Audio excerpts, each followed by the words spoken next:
গোপাল আমারে প্রসাদ দাও। তা বলো আগে, জ্ঞান দাও, বুদ্ধি দাও, সুস্থির দাও। কি দিবে প্রসাদ? আগে বলো তাহলে দিবে। ঠাকুর আমাকে সুস্থির দাও। না, তোমাকে পূজা দিতে হবে না। দাও দাও দাও দাও। একটা পূজা দাও। হ্যাঁ, ওটা না, ওইটা ওইটা ওই যে লেসটা দিয়ে দাও। বলো না পূজা না দিবে।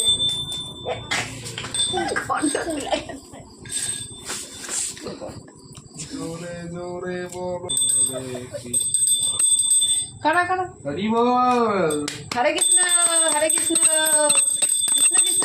বলো বলো বলো। এই যে নকুল দানা, কিন্তু আগে